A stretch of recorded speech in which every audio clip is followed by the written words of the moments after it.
నామానికి స్తోత్రములు. మీ అందరికి వందనాలు. దేవుడు ఇచ్చిన చక్కటి సమయాన్ని బట్టి దేవుని నామానికి మహిమ కలుగును గాక. ముఖ్యంగా ICCF సహవాసంలో పాల్పొందుతున్న వారందరికీ వందనాలు తెలియజేస్తున్నాను. దేవుని మహాకృపను బట్టి ఈ విధంగా మనము ప్రతి దినము ప్రభువుని ఆరాధిస్తూ అనేక సత్యాలు నేర్చుకుంటూ ఉన్నాం. ముఖ్యంగా ఈరోజు ICCF లో ప్రత్యేకమైనటువంటి మీటింగ్లు జరగడం వలన కొందరు రాలేకపోయారు. అందుకే ప్రారంభించడం కూడా అటు ఇటుగా ప్రారంభించబడింది. అయినా వచ్చిన వారందరిని బట్టి దేవునికి మహిమ కలుగును గాక. మనం ఇంతవరకు దాకా పరిశుద్ధాత్మ శాస్త్రాన్ని మనము నేర్చుకుంటూ వస్తున్నాం. దాంట్లో అనేకమైన విషయాలు నేర్చుకున్నాం. మొన్న మనము నేర్చుకున్నటువంటి పోయిన శనివారం ఎందుకంటే ముందు మనం నేర్చుకున్నటువంటి కొన్ని విషయాలను మళ్ళీ నేను మీకు గుర్తు చేస్తాను.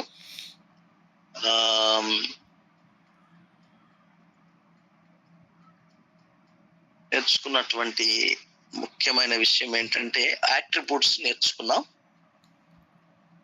యాట్రిబ్యూట్స్ లో దేవుడు ఏమై ఉన్నాడు, దేవుడు నిత్యుడని, దేవుడు సర్వశక్తిమంతుడని, దేవుడు సర్వవ్యాపి అని, దేవుడు సర్వజ్ఞుడు అని, దేవుడు సత్యం అని, అంటే పరిశుద్ధాత్ముడు, ప్రేమయని, జీవమని మనము నేర్చుకున్నాం. Eternal, omnipotent, ఓమ్నిప్రెజెంట్, ఓమ్నిసెంట్, truth, love, life అనే విషయాల్ని మనం నేర్చుకున్నాం. ఆ తర్వాత వచ్చి ఒక 7 ఆయన కూర్చున్న గుణ లక్షణాలలోని తన పరిశుద్ధాత్మ దైవత్వాన్ని రుజువుపరిచే సమాన భావాలను మనము చూసాం. ఆయన దేవునితో సమానుడు, తర్వాత కుమారునితో కూడా సమానుడు అనేటువంటి విషయాన్ని చూసి క్రీస్తు బాప్తిస్మ అనుభవంలో, క్రీస్తు యొక్క శోధనలో, మేడగదిలో యేసు ప్రకటిస్తున్నప్పుడు, పౌలు ప్రకటిస్తున్నప్పుడు, పేతులు ప్రకటిస్తున్నప్పుడు, అపోస్తలుల కార్యములలో, ఒలీవ కొండ మీద, ఇలా మనము పైనుండి ఆకాశవాణి రావడము, పరిశుద్ధాత్ముడు ప్రత్యక్షపరచబడము, అదేవిధంగా క్రీస్తు అక్కడ సాక్షాత్కరించడం, 3 ఒకే సమయంలో కనబడడం, అంటే ఏమాత్రము తక్కువ కాదు అని తెలియజేసే సత్యాన్ని మనం చూసాం. ఈరోజు యాట్రిబ్యూట్స్ కంటిన్యూషన్, దాంట్లో దైవిక పనులు మూలముగా పరిశుద్ధాత్మకు 7 కార్యాలు ఆపాదించబడ్డాయి. 8 కార్యాలు, అవి మనం చూద్దాం. ఈరోజు ఆ 8 కార్యాలు మనం నేర్చుకుందాం. 8 కార్యాల తర్వాత టైం ఉంటే ఆయనకి ఇవ్వబడ్డటువంటి ఓల్డ్ టెస్టమెంట్ పేర్లు కూడా ఆయనకి కొన్ని ఇవ్వబడ్డాయి. అవి పరిచయం చూద్దాం అంతే. పేర్లు వచ్చి మళ్ళీ నెక్స్ట్ వారంలో చూద్దాం. కొంచెం మళ్ళా పరిచయాన్ని మనం తిందాం. వీళ్ళు ఉంటే మనం ఇలా కొంచెం ఎక్కువ చెప్పుకోగలిగితే త్వరగా మనము పూర్తి చేసుకోగలుగుతాం. సబ్జెక్ట్ చాలా పెద్దగా ఉంటుంది కనుక.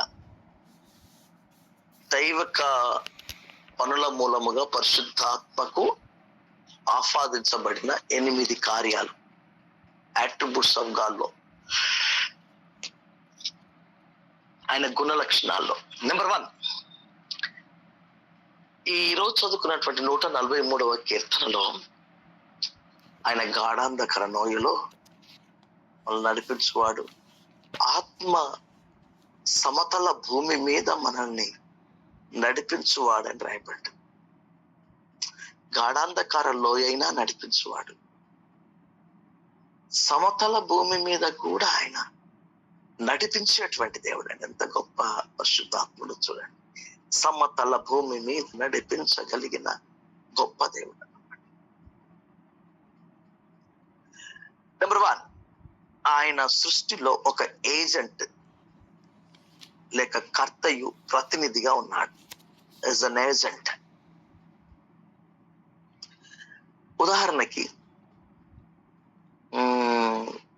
మన భారతదేశానికి ఒక రాయబారి ఉంటాడు.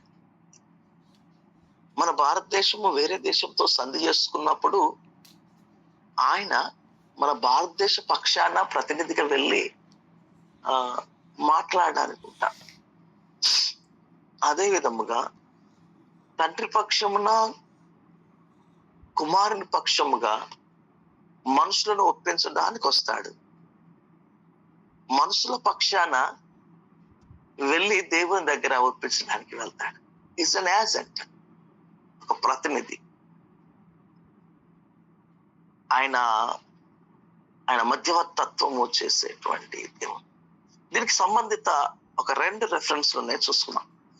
యోబు గ్రంథము 33వ అధ్యాయం 4వ వచనం ఒకటి చదవండి. దేవుని ఆత్మలను సృజించెను, సర్వశక్తుని యొక్క శ్వాసము నాకు జీవం ఇచ్చెను. కీర్తన 104వ కీర్తన 30వ వచనం.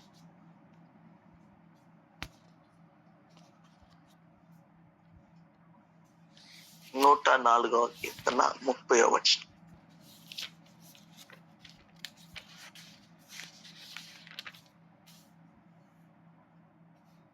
నీవు నీ ఊపిరి విడువగా అది సృజింపబడును, అట్లు నీవు భూతలమును నూతనపరచుచున్నావు. దేవుని నామానికి స్తోత్రము కలుగును గాక. ప్రియమైన వారలారా, దేవుడు తన ఆత్మను ప్రతినిధిగా వాడి దేవుడు సృష్టించాడండి. దేవుడు జీవవాయువు ఊదగా సృష్టి కలిగింది. ఆత్మ మనిషిని జీవింపచేస్తుంది. నాసిక రంధ్రంలో జీవవాయు, ఆ ఊదిన వాయువు పరిశుద్ధాత్ముడు. పరిశుద్ధాత్ముడు నీలోకి వచ్చి లేక తన జీవం నీలోకి వచ్చి నిన్ను జీవింపజేస్తున్నాడు. సో మనిషి బ్రతకడానికి దేవుడు వాడిన ఒక మూలము ఏంటి అంటే పరిశుద్ధాత్ముడు దేవుడే, కానీ పరిశుద్ధాత్ముని ఒక ప్రతినిధిగా వాడుకున్నాడు. సృష్టి రావడానికి కారణం, అందుకే ఉపోద్ఘాతంలో ఈ వచనాలని 2 చూసుకున్నాం మనం. సృష్టి రావడానికి కారణము ఒక ప్రతినిధిగా, ఒక కర్తగా వాడబడ్డది పరిశుద్ధాత్ముడు. నెంబర్ 2, అతను జీవితాన్ని లేక జీవాన్ని ఇస్తాడు. చూడండి, యోహాను సువార్త 6:63 చదవండి ఇప్పుడు. ఆత్మయే జీవింపచేయుచున్నది, శరీరము కేవలము నిష్ప్రయోజనము. నేను మీతో చెప్పి ఉన్న మాటలు ఆత్మయు జీవమునై ఉన్నవి. దేవునికి స్తోత్రం. ఆత్మయే జీవింపచేయుచున్నాడు. ఆత్మ మాత్రమే అన్నట్టు అర్థం. ఆత్మయే జీవింపచేయుచున్నాడు.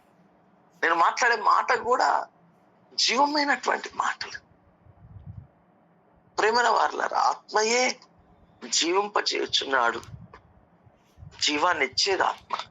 రోమా 8:2 వచనం చూడండి. క్రీస్తు యేసునందు జీవమునిచ్చు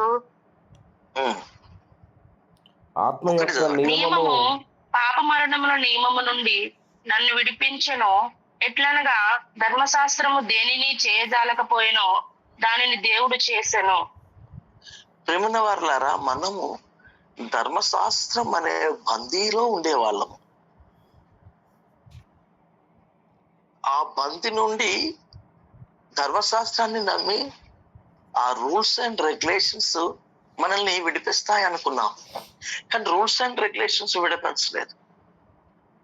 ధర్మశాస్త్రం ఏది చేయలేదో దేవుడు అది చేశాడు. ఎలా చేశాడంటే ఆ ఆత్మ మనకు జీవం ఇచ్చుట ద్వారా, ఆత్మయే మనల్ని జీవింపజేసేవాడుగా ఉండి మనకు జీవాన్ని ఇచ్చాడు, జీవింపజేశాడు. లేదంటే ధర్మశాస్త్రము చంపేసింది, మృతము మనల్ని మృతులుగా చేసింది. కాబట్టి మొదట సృష్టిలో ఆయన ఏజెంట్ గా ఉన్నాడు. రెండవది జీవమిచ్చుట్లో ఆయన ఒక ఏజెంట్ గా ఉన్నాడు. థర్డ్ వచ్చి ఆయన లేఖన రచనల్లో మనుషులను ప్రేరేపించుట్లో ఒక ఏజెంట్ గా పనిచేశాడు. is an agent in inspiring God's words or else scripture. మన చేతికి వచ్చినటువంటి లేఖనాలు దైవ ప్రేరితం, ఆత్మ ప్రేరితం. 2వ సమూయేలు గ్రంథము 22వ అధ్యాయము 23వ అధ్యాయము 2వ వచనం చదువుదాం. యెహోవా ఆత్మ నా ద్వారా పలుకుచున్నాడు, ఆయన వాక్కు నా నోటనున్నది. యెహోవా ఆత్మ నా ద్వారా పలుకుచున్నాడు. అంటే మనుషుల్ని ప్రేరేపించేది, మనుషుల్ని పలికించేది, మనుషుని నోట మాట పెట్టేది ఆ ఏజెంట్ ఎవరో కాదు, పరిశుద్ధాత్ముడు. పరిశుద్ధాత్ముడు మన నోట మాటను ఉంచుతాడు. పరిశుద్ధాత్ముడు మనల్ని ప్రేరేపిస్తాడు, మనల్ని మాట్లాడనిస్తాడు. ఈ విషయంలో లేఖనాలన్నీ కూడా ప్రవక్తలకు వారి నోటొచ్చినా, వారి కలము నుండి వచ్చినా, వారి దర్శనములో వచ్చినా, వారి ప్రత్యక్షతల ద్వారా వచ్చినా, వారి అనుభవాల నుండి వచ్చినా, వారి చరిత్రలో నుండి వచ్చినా, వారికి జరిగిన ముఖ్యమైన ఘట్టాలలో నుండి వచ్చినా, అలా ఆది కాండము నుండి ప్రకటన గ్రంథం వరకు చరిత్ర ఆధారంగా వ్రాయబడిన, పొందుపరచబడిన, సెలెక్ట్ చేయబడిన ప్రతి పుస్తకములోని ప్రతి లేఖనము, ప్రతి మాట దేవుడు ఆనాడు 40కి పైచిలకు ప్రవక్తలు, భక్తుల, రచయితల నోట, వారి యొక్క మనసులో, వారి హృదయంలో పెట్టిన ప్రేరణలు.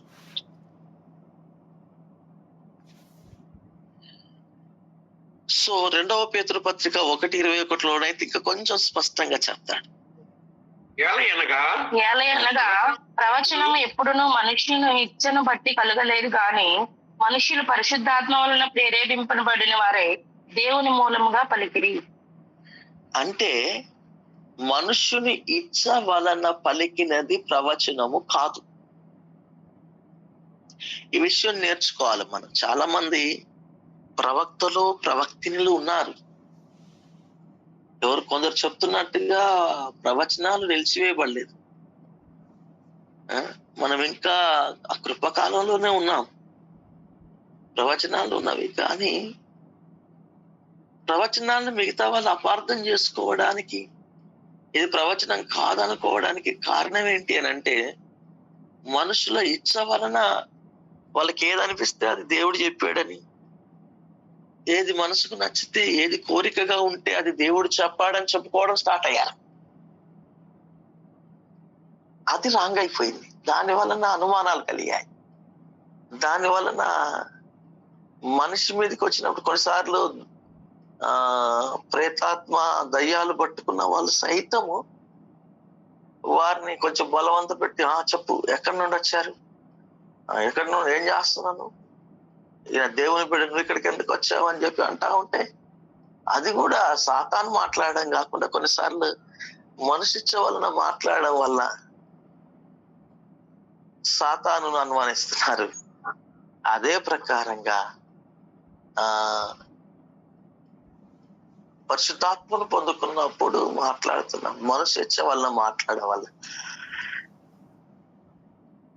కాని ప్రియులారా, ఏ ప్రవచనమైనను, ఏ లేఖనమైనను, ఏ మాట అయినా మనుషుని ఇచ్చ వలన కలిగింది కాదు, దేవుని ప్రేరణ వలన వారు ప్రేరేపించబడి, ఆత్మ ప్రేరణ వలన ప్రేరేపించబడి పలికిరి. ఎంత స్పష్టంగా ఉంటుందో చూడండి. వారు దేవుని మూలంగా ప్రేరేపింపబడి పలికారు. సో పరిశుద్ధాత్మ శాస్త్రంలో మనం ఏం నేర్చుకుంటున్నాం? ఆయన లేఖన రచనలో మనుషులను ప్రేరేపించట్లో ఒక ఏజెంట్ గా పనిచేస్తాడు. మొదటి సృష్టిలో ఒక ఏజెంట్ గా, రెండోది జీవాన్నిచ్చుట్లో ఒక ఏజెంట్ గా, మూడోది మనం ఇప్పుడు చూసుకుంటున్న లేఖనాలు. ఈ లేఖనాల నుండే 50 లక్షల ఆర్గనైజేషన్స్ బయటకు వచ్చాయి లేఖనాధారంగానే. ఈ లేఖనాలను బట్టే అనేకమైన సిద్ధాంతాలు, అనేకమైనటువంటి సంస్థలు, అనేకమైన సంఘాలు, అనేకమైన అభిప్రాయాలు, అనేకమైన డిబేట్స్ పుట్టాయి. ఈ లేఖనాల వలనే అనేకమైన 66 పుస్తకాలను బేస్ చేసుకునే యూనివర్సిటీలు స్టార్ట్ అయ్యాయి.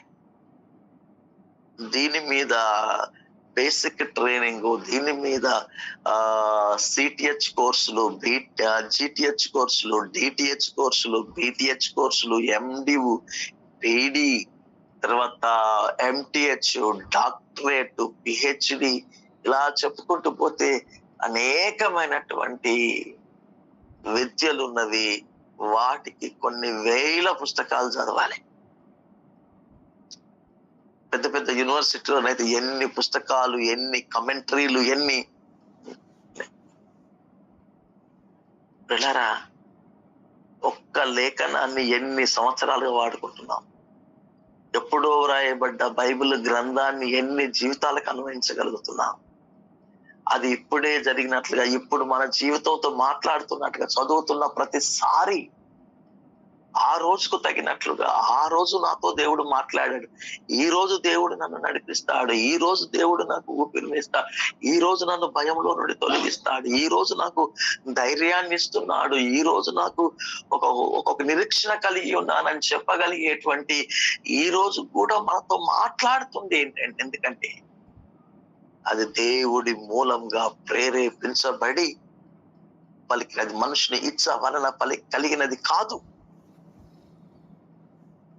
పరిశుద్ధాత్మ ఏజెంట్ గా ఉన్నాడు. పరిశుద్ధాత్మ ఏజెంట్ గా ఉంటే ఎంత పవర్ఫుల్ గా ఉంటుందో చూడండి. నెంబర్ 4, అతను మోక్షానికి ఏజెంట్ గా, అపరాధ భావములో మనుషులను దోషిగా నిర్ధారించేటువంటి వాడుగా కనబడతాడు. చూడండి, యోహాను సువార్త 16వ అధ్యాయము 7-8 వచనాలు చదవండి ప్రియులారా. అయితే నేను మీతో సత్యము చెప్పుచున్నాను, నేను వెళ్ళిపోవటం వలన మీకు ప్రయోజనకరము. నేను వెళ్ళని ఎడల ఆదరణకర్త మీ యొద్దకు రాడు, నేను వెళ్ళిన ఎడల ఆయనను మీ యొద్దకు పంపుదును. ఆయన వచ్చి పాపమును గూర్చియు, నీతిని గూర్చియు, తీర్పును గూర్చియు లోకమును ఒప్పుకొనక చేయును. చూసారా, పరిశుద్ధాత్ముడు వచ్చిందే మోక్షం చేరాలంటే ఇవన్నీ ఒప్పుకోవాలి. పరలోకంలో తీర్పులో నిలబడ్డప్పుడు నీకు సమస్యగా ఉండొద్దు అని అంటే ఆ శిక్షా స్మృతిలో నుండి పోరు తొలగింపబడాలి, లేక క్షమాభిక్ష దొరకాలి. ఆ తీర్పు దినాన నువ్వు నిలబడినప్పుడు దోషిగా ఎంచబడద్దు, లేక కనీసము నీవు సరెండర్ అయ్యావు అనేటువంటి భావంతో నీకు శిక్ష తగ్గాలి అని అంటే ఒప్పుకోవాల్సి ఉంటుంది. సామెతల గ్రంథములు, అతిక్రమములు దాచిపెట్టుకుని వాడు వర్ధిల్లడు గాని వాటి ఒప్పుకొని విడిచిపెట్టువాడు కనికరము పొందును అని వ్రాయబడి ఉన్నది. దావీదు కనికరం పొందడానికి కారణము ఒప్పుకొని విడిచిపెట్టాడు పిల్లరా.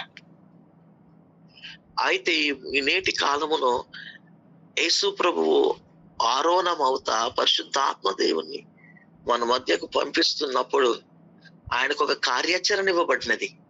ఆ కార్యాచరణ ఏంటంటే పాపమును గూర్చి, నీతిని గూర్చి ఆయన ఒప్పింపజేస్తాడు.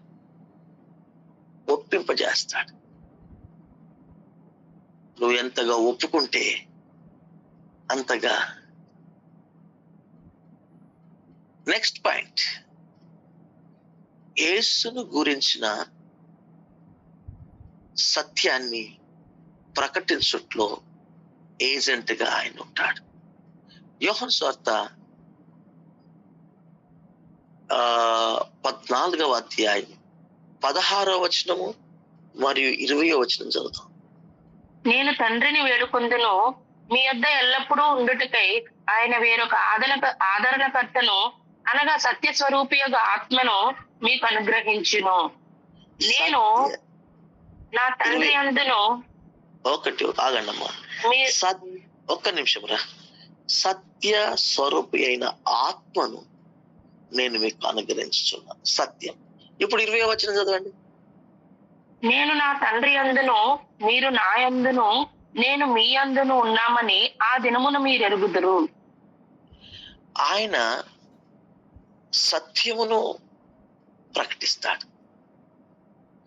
ఆయన సర్వసత్యములోకి నడిపిస్తాడు.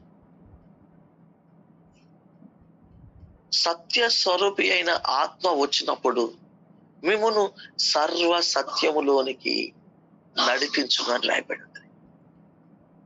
అంటే ఆత్మ సత్య స్వరూపి కనుక మనం అప్పుడే సర్వసత్యంలోకి వెళ్తాం. అందరూ మేము సత్య బోధ అని చెప్పుకుంటా ఉంటారుగా, మేము సత్యంలో బ్రతుకుతున్నామని చెప్తున్నారు కదా. సత్యంలో బ్రతుకుతున్నామని అన్నా మీరు ఆ సత్యంలో లేకుండా అబద్ధం ఆడుతున్నారు అని చెప్పి యోహాను భక్తుడు రాశాడు.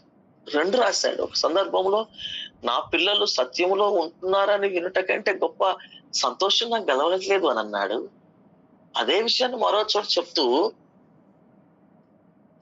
ఆ సత్యం మీలో లేదు, మీరు అబద్ధికులు అని చెప్పాడు.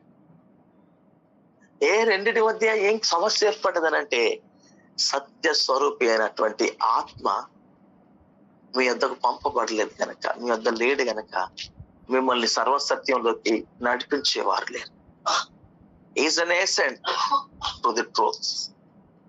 నేనే మార్గమును సత్యమును జీవమునై ఉన్నానని యేసయ్య చెప్పాడు కదా. ఎవరు సత్యవంతుడు? దేవుడు మాత్రమే సత్యవంతుడని యేసయ్య చెప్పారుగా. ఆ దేవుని దగ్గరికి, ఆ ప్రభు దగ్గరికి నడిపించేవాడు, ఆ సత్యం దగ్గరికి నడిపించేవాడు, ఆ సర్వ సత్యంలో నిలబెట్టేవాడు, సత్య బోధలో మనల్ని ఉంచేవాడు, సత్యం చెప్పేవారిగా మనల్ని నిలబెట్టేవాడు ఎవరు అనంటే సత్య స్వరూపి అయినటువంటి ఆత్మ అయిన దేవుడే. ఆయనే మనల్ని సర్వసత్యంలోకి నడిపిస్తాడు. Is an agent to the truth. 6వ విషయాన్ని నేర్చుకున్నాం. మనకు క్రొత్త జన్మనిస్తాడు. యోహాను సువార్త 3వ అధ్యాయము 3 నుండి 6వ వచనం చదువు. అందుకు యేసు అతనితో ఒకడు క్రొత్తగా జన్మించితేనే కాని అతడు దేవుని రాజ్యంలో చూడలేడని నీతో నిశ్చయముగా చెప్పుచున్నానెను. అందుకు నీకోదేము ముసలివాడైన మనుషుడు ఎలాగూ జన్మింపగలడు? 2వ మారు తల్లి గర్భమందు ప్రవేశించి జన్మింపగలడా అని ఆయనను అడుగగా యేసు ఇట్లా నేను ఒకడు నీటి మూలముగాను ఆత్మ మూలముగాను జన్మించితేనే గాని దేవుని రాజ్యంలో ప్రవేశింపలేడని నీతో నిశ్చయముగా చెప్పుచున్నానెను. శరీర మూలముగా జన్మించినది శరీరమును, ఆత్మ మూలముగా జన్మించినది ఆత్మీయనై ఉన్నది. దేవునికి స్తోత్రము కలుగునుగా. హల్లెలూయా. కంటిన్యూషన్ చదువురా ఇంకొక మాట. మీరు కొత్తగా జన్మింపవలెనని నేను నీతో చెప్పినందుకు ఆశ్చర్యపడవద్దు. ఇంకా చాలండి. గాలి తనకి ఇష్టమైన చోటను విసురును, నీవు దాని శబ్దము విందువే గాని అది ఎక్కడి నుండి వచ్చినో ఎక్కడికి పోనో నీకు తెలియదు. ఆత్మ మూలముగా జన్మించిన ప్రతి వాడును అలాగే ఉన్నాడనెను. అక్కడి వరకు ఎన్నో వచ్చిన అది 9 వరకు చదవండి. 8 కంప్లీట్ అయింది. Very good, very good. చూసారా, క్రొత్తగా జన్మించిన విషయమై అర్థం కాని సత్యంగా మిగిలిపోయింది నికోదేం. ఒక గొప్ప పండిట్. నికోదేం అనగానే మనం మామూలు వ్యక్తి అనుకోకూడదు. ఈజ్ అన్ ఒక శాస్త్రి, ఆయన పరిచయుడు ప్లస్ శాస్త్రి, ధర్మశాస్త్ర పండితుడు, బోధకుడు. ఆయన యేసుప్రభు చెప్పేదానికంటే ఎక్కువ చెప్తాడు ఆయన, బోధిస్తాడు. అంటే ఆయన ఒక సబ్జెక్ట్ లో అన్వేషణ చేయగలిగిన వాడు, స్కాలర్. ఆయనకి యేసుప్రభు చెప్తున్న మాట వాడు కొత్తగా జన్మిస్తే గాని దీనిలో కొత్తగా డౌట్ వచ్చింది, అలా కొత్తగా జన్మించడం ఏంటి? ఆయన ముసలివాడు, ఇప్పుడు నేను ముసలివాడైన ఒక వ్యక్తి మళ్ళీ తల్లి గర్భంలోకి వెళ్ళి రావాలా ఏంటి? అంటే అలాంటి బోధలు కూడా ఉన్నాయి కదా భూమి మీద. మరి అలా వెళ్ళి రావాలి కాబోలు అని అనుకుంటే లేదు, వీటి మూలంగాను ఆత్మ మూలంగాను జన్మించాలి. ఆత్మ మూలంగా జన్మించేటువంటి విషయం, గాలి ఎలా వీస్తుందో అలా ఆత్మ మూలంగా జన్మించిన వాడు కూడా అలా ఉంటాడు. ఆత్మ ఒక ఏజెంట్ గా మనకు నూతన జన్మ అనుభవాన్ని, క్రొత్త జన్మ అనుభవాన్ని, ఎదుగో క్రీస్తునందున్నవాడు నూతన సృష్టి, పాతవి గతించను, ఇదిగో సమస్తము క్రొత్తవాయను. 1 కొరింథీ 2 కొరింథీ రాసిన పత్రిక 5వ అధ్యాయం 10వ వచనంలో స్పష్టంగా రాయబడి ఉంటుంది. సో క్రొత్తగా జన్మించేటువంటి అనుభవం. ఒకడు క్రొత్తగా జన్మిస్తేనే కానీ ఆ పరలోక రాజ్యం చేరలేడు. ఆత్మ నిన్ను ఆ జన్మని చేయాలి. ఏజెంట్ ఎవరు అని అంటే ఈ పరిశుద్ధాత్మ శాస్త్రంలో మనం నేర్చుకుంటున్నాం, ఆత్మది.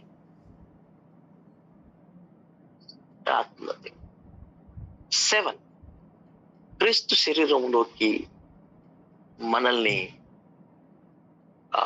విలీనం చేస్తాడు. చూడండి, కొరింథీయులకు రాసిన 1వ పత్రిక 12వ అధ్యాయము 13వ వచనం.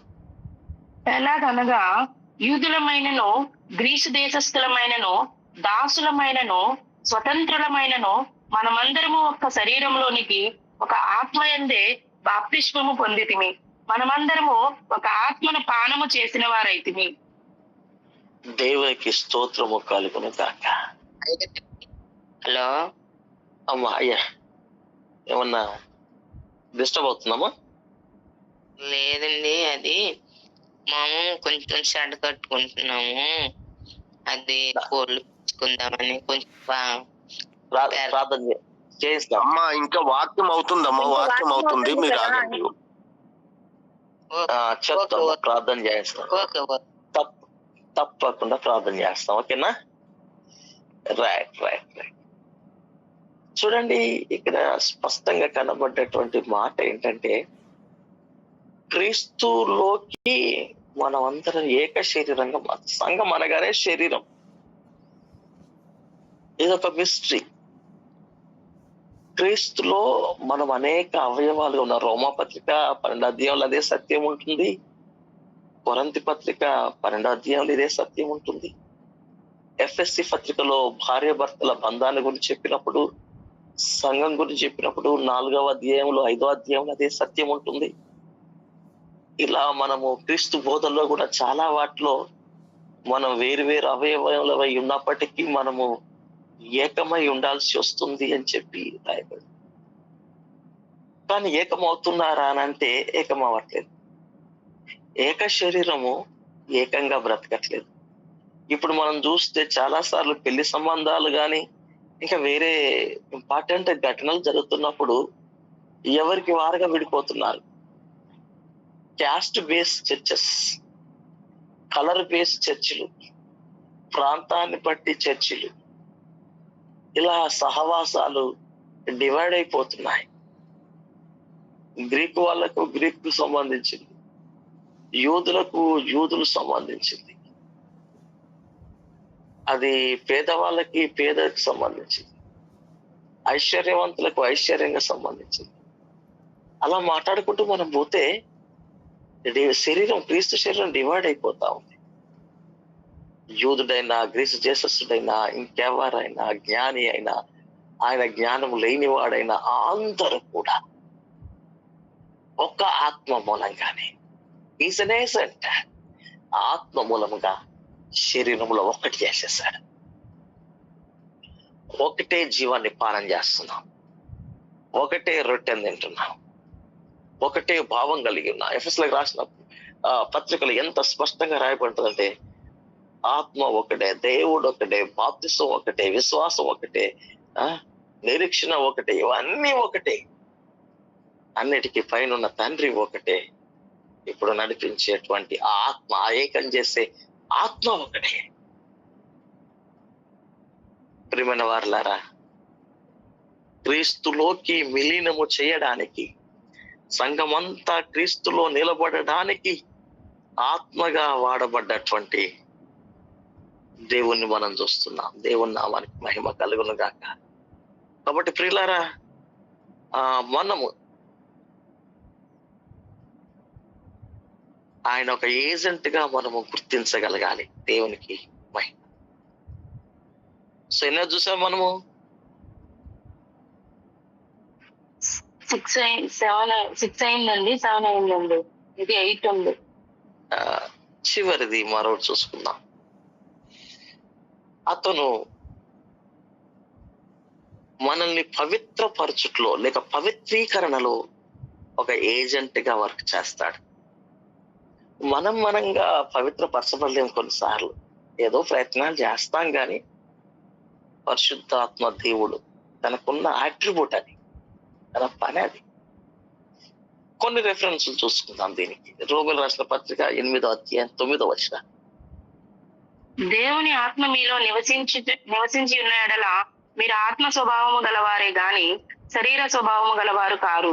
ఎవడైనను క్రీస్తు ఆత్మ లేనివాడైతే వాడు ఆయన వాడు కాడు.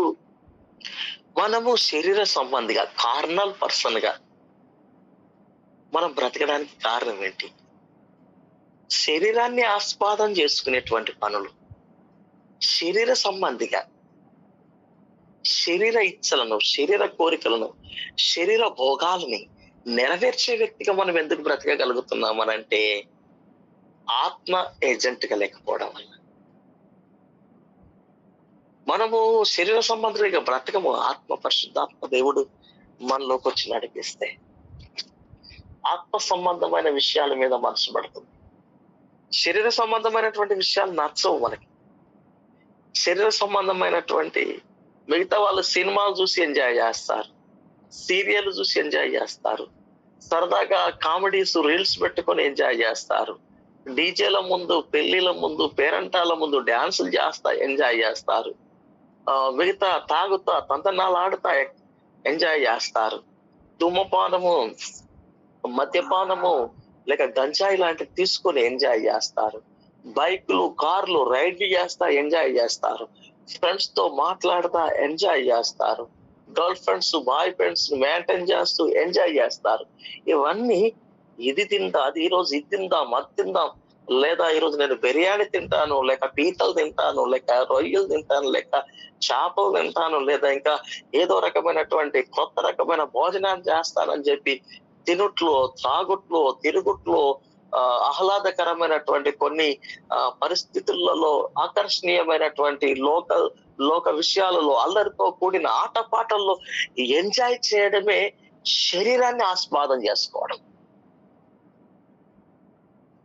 ఆ గలతీలకు రాసిన పత్రికలో రాయబడ్డటువంటి అన్ని రకాల శరీర కృత్యాలు, మార్కు సువార్త 7వ అధ్యాయంలో మనిషి హృదయంలో నుండి బయటికి వచ్చేటువంటి శరీర కృత్యాలు, అవన్నీ కూడా పటాపంచులై మాయమై పోవాలి. ఆత్మ సంబంధమైన విషయాలు నీకు సంతోషాన్ని కలిగజేయాలి అనంటే ఏజెంట్ గా పరిశుద్ధాత్మ. బైబిల్ చదువుట్లో సంతోషం, ప్రార్థన చేయట్లో సంతోషం, ఆరాధించట్లో సంతోషం, వాక్యం వినడంలో సంతోషం, వాక్యం చదవడంలో సంతోషం, స్వార్థ చెప్పడంలో సంతోషం, ఉపవాసం ఉండడంలో సంతోషం, మందిరానికి వెళ్ళడంలో సంతోషం, దేవుణ్ణి పరిశుద్ధాత్మలో ఆరాధించట్లో సంతోషం, ప్రవచించట్లో సంతోషము, దేవుడిచ్చిన కృపావరాలు వాడుట్లో సంతోషము. అవన్నీ ఎందుకు ఎప్పుడు కలుగుతాయంటే ఈజ్ అన్ ఏజెంట్. నీకు ఆధ్యాత్మికంగా నడిపించడానికి, శరీర కృత్యాలను పటాపంచలు చేయడానికి ఆయన ఏజెంట్ గా పనిచేస్తాడు. పిల్లరా, ఏజెంట్ అతను. ఆ సంగతి మనం మర్చిపోకూడదు. Is an agent. ఆయన ఒక ఏజెంట్ గా పనిచేస్తున్నాడు. సో ఈరోజు మనం చూసుకున్నట్టుగా సమయం దగ్గర పడుతుంది కనుక ఇంకా ప్రార్థనలు చేయాలి కనుక ఆయనకి ఇవ్వబడ్డటువంటి పాత నిబంధన నామాలని మనం నెక్స్ట్ క్లాస్ లో నేర్చుకున్నాం. ఆయన ఒక ఏజెంట్ గా ఆయనకు ఇవ్వబడే గుణ లక్షణాల్లో ఈ రోజు మనం చూస్తున్నాం. ఆయన ఒక ఏజెంట్ గా ఎన్ని చేయగలుగుతాడో 8 సత్యాల్లో మనం చూస్తాం. ప్రియులారా, చిన్న ఒక కంక్లూషన్ విందాం. కంక్లూషన్ ఏంటి అంటే చాలా చక్కగా వినండి. ఇది వింటే మీకు బాగా అర్థం అవుతుంది. ఇంతవరకు దాకా విన్న పాయింట్స్ అన్ని కన్ఫ్యూజ్ అవ్వకుండా మీకు అర్థం కావాలంటే స్పష్టంగా కంక్లూషన్ వినగలగాలి. చూసారా, పరిశుద్ధాత్మ దేవుడు త్రిత్వములో ఒకరుగా ఈ భూమి మీదకి పంపబడ్డ ఆయన ఒక ఏజెంట్ గా, ఒక కర్తగా, ఒక ప్రతినిధిగా ఆయన చేసేటువంటి కృత్యాలు లేఖనాధారంగా మనం చూసాం. ఈ చివరి దానికి ఇంకో రెఫరెన్స్ కూడా చదువుకున్నాక చెప్తా చూడండి, అందుకని మంచిది. అది కూడా కొంచెం టచ్ చేస్తాం, మంచిది. నాకు ఇప్పుడు మళ్ళీ గుర్తుకొచ్చింది. అది కొరింథీయులకు రాసిన మొదటి పత్రిక 6వ అధ్యాయం 19వ వచనం చూడండి. మీ దేహము దేవుని వలన మీకు అనుగ్రహింపబడి మీలోనున్న పరిశుద్ధాత్మక ఆలయమై ఉన్నదని మీరు ఎరుగరా? మీరు మీ సొత్తు కారు. మీరు మీ విలువ పెట్టి కొనబడిన వారు. కాబట్టి దేవుని మందిరాన్ని పాడు చేసేవాడిని పాడు చేస్తానని చెప్పాడు. పవిత్రీకరించడంలో ఆ ప్రభు మనకు పనిచేస్తాడని. ఇప్పుడు మనం మొదటి నుండి అలా చూసుకుంటూ పోతే, నెంబర్ 1, సృష్టిలో ఒక ఏజెంట్ గా, ఒక కర్తగా పనిచేస్తున్నాడు. సృష్టి రావడానికి అంటే ఈ భూమి మీద ఉన్నటువంటి ఆ యొక్క విశ్వం, సర్వ విశ్వం మీకు మనం ఇంట్రొడక్షన్ లో కొంచెం టచ్ చేసాం. దీన్ని సర్వ విశ్వము ఉనికిలోకి రావడానికి కారణము పరిశుద్ధాత్ముడు ఆ నీళ్ల మీద అల్లాడుతూ ఉన్న సందర్భమున దాని ఫలితంగా కలిగింది. ఆయన ఊపిరి ఊదగా కలిగింది. నాసిక రంధ్రంలో జీవవాయు ఊదగా నరుడు జీవించు, లేకుంటే అట్టి బొమ్మ. మనిషి నువ్వు మట్టి బొమ్మ. ఆ మట్టి బొమ్మ అయినటువంటి మనకు ఇంత అందం, ఇంత శోభ, ఇంత ఆశీర్వాదము, ఇంత గర్వము, ఇంత అతిశయము, ఇంత ఉండడానికి కారణం ఏంటో తెలుసా? ఇంత అతిశయోక్తి, జ్ఞానము. ఈవెన్ మనము కూడా ఆ దేవునితో పాటు కొన్ని సృష్టించగలిగినటువంటి స్థాయిలో ఉండడానికి కారణము, ఏఐతో పాటు పోటీ పడడానికి కారణం ఏంటి అనంటే, దేవుడు, పరిశుద్ధాత్మ దేవుడు నిన్ను నన్ను ఆయన ఒక ఏజెంట్ గా ఉండి ఈ సృష్టిని ఒక ఏజెంట్ గా ఉండి సృష్టించి,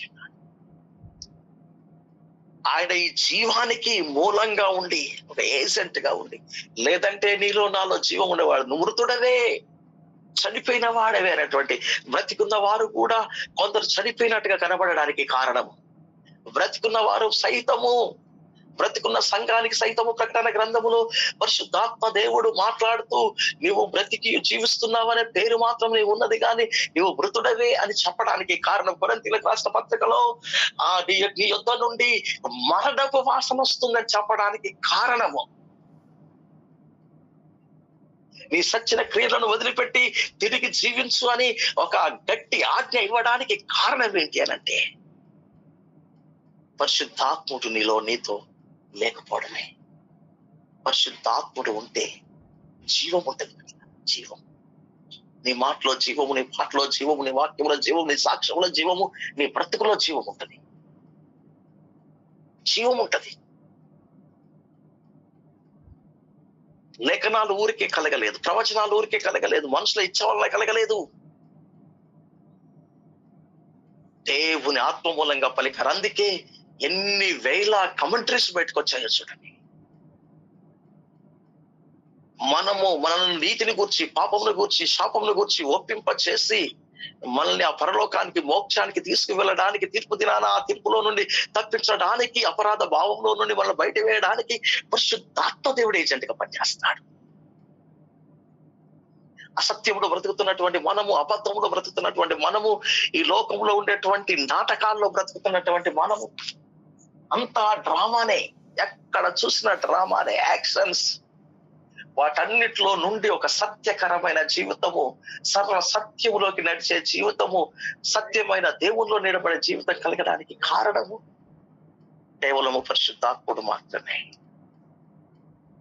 మనము పాత జీవితాన్ని, రోత జీవితాన్ని మానివేసి దేవునిలో ఒక క్రొత్త జీవితం బ్రతకడానికి కారణము పరిశుద్ధాత్ముడు. ఈ లోకములో మన మీద ప్రభావం చూస్తున్నటువంటి లోక భోగాలు, ఈ శరీరేచ్ఛలు, వాటన్నిటిని లయము చేసి పటాపంచలు చేసి దేవుని కొరకై ఆత్మ కార్యాలు, ఆత్మ ఫలాలు కలిగి బ్రతకడానికి మూలంగా ఏజెంట్ గా ఉండేది పరిశుద్ధాత్ముడు మాత్రమే. ఏ విధంగా ప్రయుక్తంగా బ్రతకాలో తెలియక మనం దేవుని ఆలయం అనే సంగతిని మర్చిపోయి దేవునికి నిలయంగా ఉండడానికి బదులు పాపానికి స్థావరంగా మారినటువంటి మన శరీరాలని శుద్ధీకరించి పవిత్రపరిచి పరిశుద్ధపరిచేటువంటి కర్తగా ఏజెంట్ గా ఉండేది పరిశుద్ధాత్మ దేవుడు. ఇంకా మనం మాట్లాడుకుంటున్నారా, ఇంకా ఎన్నో విషయాల్లో పరిశుద్ధాత్మ దేవుడే, పరిశుద్ధాత్ముడే, పరిశుద్ధాత్ముడే.